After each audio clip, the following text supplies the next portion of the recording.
Google shows individual web pages in their search results. So in order to gain rankings and have your pages show at the top, you have to optimize your individual pages.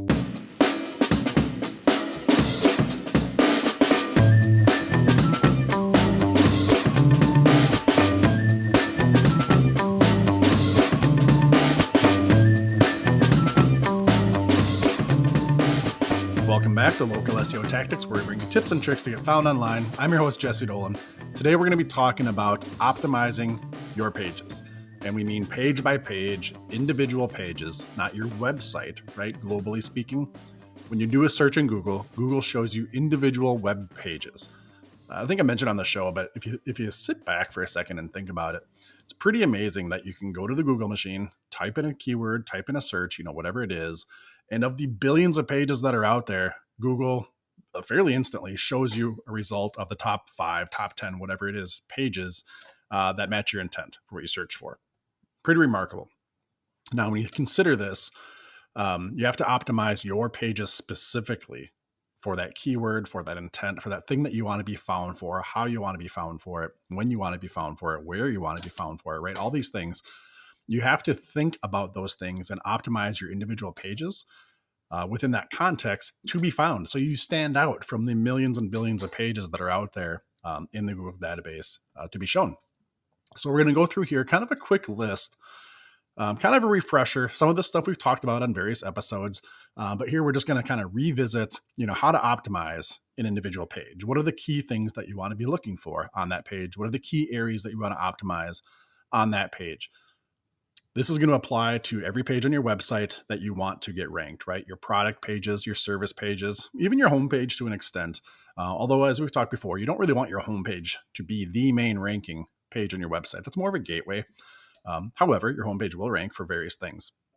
So you do want to keep those things in mind and attack this in that same way. So one thing that kind of is predicated overlaying all of this is you don't want to be spammy, right? I'm going to go through some areas here that you want to optimize, that you want to work your keyword into, or related keywords, kind of similar things there.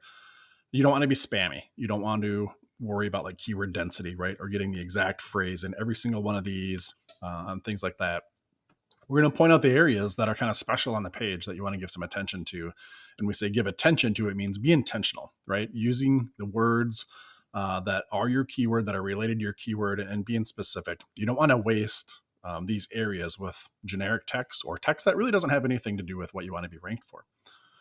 So that being said, again, write in good, proper grammar, good readability, not being spammy, and have your intent in mind for all of these. So with that, first thing you're really going to want to think about here is, what is the intent of this page? Are you creating a page that's promoting your product or service? Or your company, maybe the service area that you're in, where you serve, where you pull clients from? Is this a how-to page, right? Are you presenting information in a how-to, in a step-by-step type fashion? Is this kind of like a white paper, very informational, stats, facts, things like that, if that's on the page? Think about how that's going to be presented. Is this a story? Is this a list, a top 10 list, a top 3 list, a top 7 list? 3 things to remember when, or 5 things to do before you blank, things like that. Keep those things in mind and have a rough idea and outline of how the page is going to be presented. We're not going to be talking here about how to creatively write a page, right? Or how to present a good page in that sense. But it is important that you think about that, because if I'm putting together a page that's a how-to or a top 3, right? Or stats and facts about whatever the topic is, I want to make sure that my intent of that page and that description of that page shows through in some of these key areas. First area to pay attention to here is going to be your page title. More often than not, that's the top link that's going to show in the Google search results. And I don't mean the top like the number 1 ranking. I mean, when your web page is showing in the Google results, you're going to see a page title and then kind of a snippet description of content on that page. That page title is going to be kind of the headline, for your page on Google. If you have a how-to, again, or a top 3, or like whatever the intent of your page is, that should be communicated in that page title somehow. So when people are scrolling through the results, if you're looking for something that is a guide, I want to see that that's a guide, or a how-to or step-by-step right in that page title. you're going to get the click. Even if you're not ranked at the top, people are going to see that you're providing the type of information that they want, and you're going to get that click. And over time, that's going to help your rankings and improve your rankings for that particular keyword, that query, and that type of intent. So think about the kind of page you're constructing and make sure in your page title, you're presenting that forward mixed in with the keywords, right? If it's a top 3 list on how to, get ready for the spring for landscaping, not just, hey, spring landscaping preparations, but top 3 things to do or a how to, right? And things like that, have that be part of your page title. In addition to that, your meta description, although not always shown now in the Google search results, is something that can be shown in the search results and needs to have that similar tone and similar context and similar intent shining through. Pro tip here, when you insert your meta description on your page, that's something you want to be intentional for. Also, try to have that be within the first paragraph of your page, if possible, or somewhere high on the page.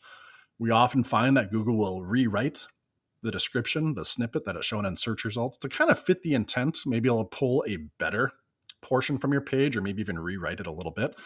But we find that if you want to try to force that description, having it be your actual meta description that you're inputting in the page and be an actual paragraph towards the top of that page has a higher degree of success that you can control what Google's showing there. So same thing there. Make sure the intent comes through, make sure the keywords are in there. And here's where you can sprinkle in a few more keywords. Your page title, you're going to want to keep it short and sweet, right? Very relevant. Your description, you have more of a full-on sentence or two that you can use in that area. And make sure, again, that tone really shines through with that. Those are kind of the 2 main things that you're going to want to put a little energy and thought into, because before somebody even gets to your web page, that's what they're going to see in Google. So these are big SEO ranking factors. But in addition to that, they're CTR or click-through rate or conversion factors, getting somebody from Google onto your web page, right? Just keep that in mind. All right, now we're on the actual page here. We're going to get a little bit more technical, going through some of the page structure and how we're going to want to see that laid out. So your page title, you're going to want your keyword in your page title. In addition to that, your main headline, your H1, A should be at the top of the page, hopefully like the first thing that's on the page for human beings and Google to be able to scrape and read. You're going to want your keyword and a similar statement in that. Some people like to match whatever my page title is. I want that to be the H1. You can do that. I would have them be closely matched if they're not identical. Sometimes it doesn't make sense for it to be identical, right at the top of your page. Sometimes you maybe even have your page title be your H1 kind of within WordPress, depending on your theme and things like that. But you're going to want to carry the same keywords and the same intent into your H1. So when people hit that page, they know they're in the right spot. You're communicating to Google that these keywords and this kind of intent of the page is very important. It's your primary headline. Again, if you think about a newspaper, that's the headline at the top. It kind of tells you what this entire page is about, right? And the content underneath it should be related to that as well. So make sure your H1 is very descriptive with your keyword and the intent.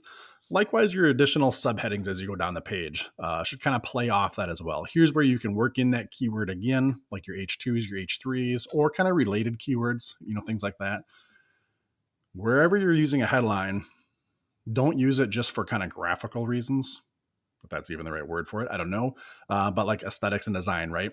Understand that when you're making content on your page, a headline, whether it's an H1, H2, H3, or whatever, you're calling that out to Google and any bot that scrapes your website, saying this is important, right? Again, just like a newspaper, this isn't just regular old text. This is a headline or a subheadline. It carries extra weight. Make sure that when you're typing that and inputting that into your page, you think about it in that regard. Be very intentional with the words that you're putting into your headlines, your H tags.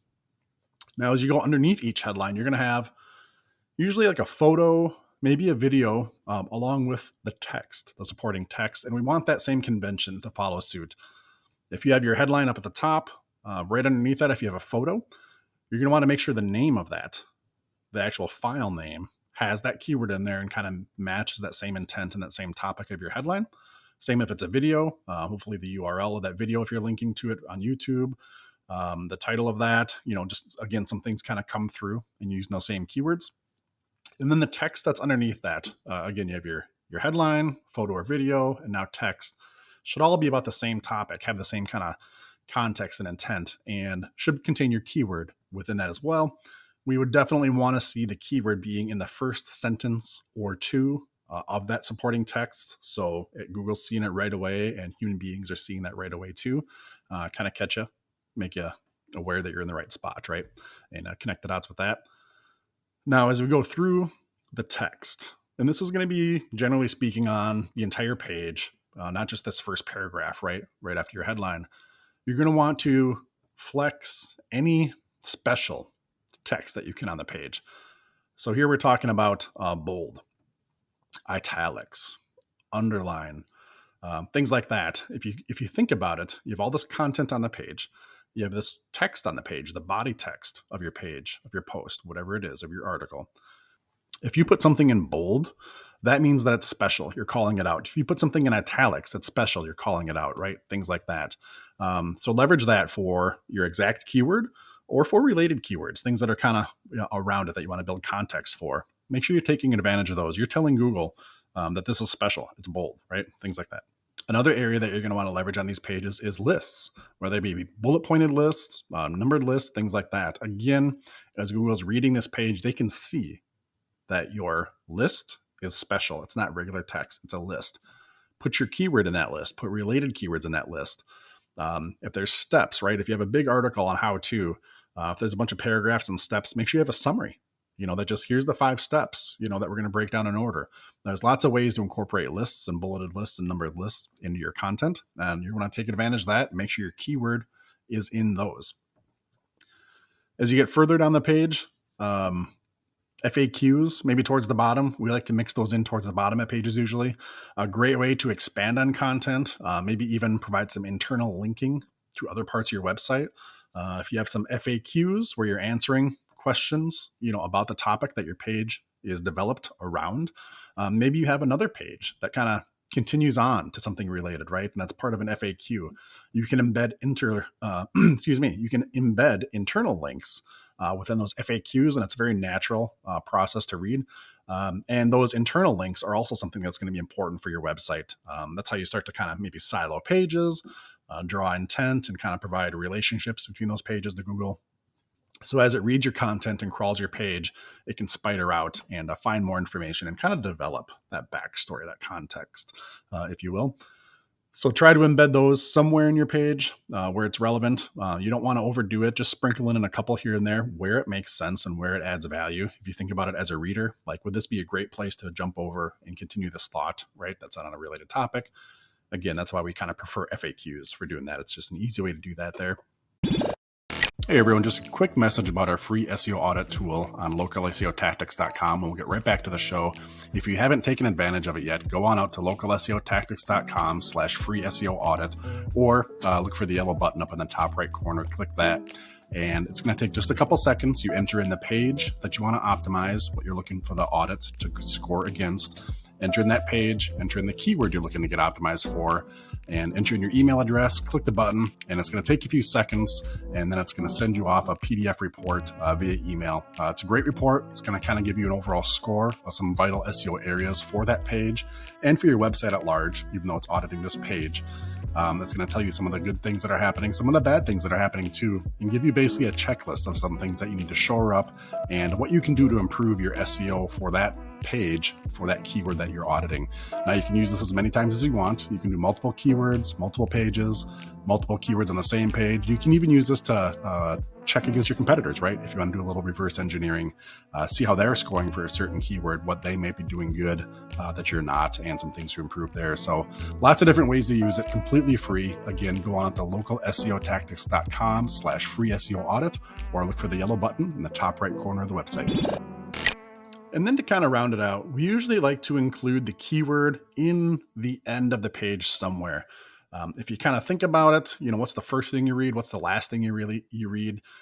We haven't tested this. I have no stats to back this up, but we find that we have some pretty good results, making sure that we repeat that keyword and kind of hammer on it a little bit again towards the end of the page. Just kind of helps. That kind of reinforces this is what it's about and kind of gives you that one last little push about the topic. So there you go. Kind of a quick one here. Just some real quick tips on how to attack a page, some things to keep in mind. Again, to reset your page title, your page description, your headlines, your subheadlines, images and videos, your body text, and within that text, special characters, bullets, italics, underlines, bold, things like that, internal links, adding FAQs, adding more context around that page. Just think about this. If you sit down, if you're writing an article, go ahead and write out that article. Get the creative writing process out of the way. When you put that into your page, kind of come back through this list, go through it, and make sure you're leveraging your keyword in these areas. So many times when we're evaluating a new website, we can have a great piece of content and a great article on that page, but there just seems to be a lack of intent around these special areas, right, outside of the normal text, to call out to Google and everybody else on what this page is truly about. So hopefully that helps you out. Keep that in mind when you're writing your pages, writing your posts, or even if you're going through and updating your website, just to be intentional in those areas, and you should have some good victories. All right, so hopefully that helps you out. Just kind of, a general overview on how to construct a page, some of the primary things to look for, and set you up for success for your SEO. Again, remember, Google shows us web pages, not websites. You're going to want to do this on the pages that you want to be ranked. Yeah, it can be labor intensive, but as we often say, optimizing something isn't easy, right? If you think about it, you don't paint with a wide brush and optimize something. It should be granular, should be a little intensive, and should take some time. If you have any questions on any of this, feel free to ask. You can always reach out to us. As you know, a lot of our episodes, we talk about questions that people send in and we provide the answers here right on the show. Go on out to localseotactics.com, scroll down to the bottom, click the button for submit a question, and we're happy to expand on this topic, any fine nuance, or really anything else that you want to talk about related to local SEO. If you like what we're doing on the show, we'd love to hear from you. Go on out to localseotactics.com, also scroll down on the bottom, and click the button for reviews. I made a plea to all of you guys and gals out there a few episodes ago to get some more reviews, specifically on Apple Podcasts, and thank you. We saw that immediately. You came through, and we do appreciate that. If you're out there listening to this or watching this on YouTube, if you haven't subscribed to our show, go ahead and click the button to subscribe. If it's on YouTube, podcasts, wherever you get your podcast of choice, we'd love for you to do that so you can catch all the new episodes that come out, and then definitely leave us a review. If you're getting value from this, if it's helping your business, helping your agency, helping your company, whatever your reason is for listening to this to learn more about local SEO, if you're getting value, we'd love for you to return the favor to us and leave a review. As you know, we read them on the show here, and I'm going to read one that we got right now, a great 5-star review from Mal Foxley is the username. The review says, Jesse and Bob, hosts of the podcast, highlight all aspects of SEO and more in this can't miss podcast. The hosts and expert guests offer insightful advice and information that is helpful to anyone that listens. We appreciate that, and anybody else, we'd love to hear from you too, and we'll read them on the show. That's it for this episode, and we'll catch you guys on the next one. Take care.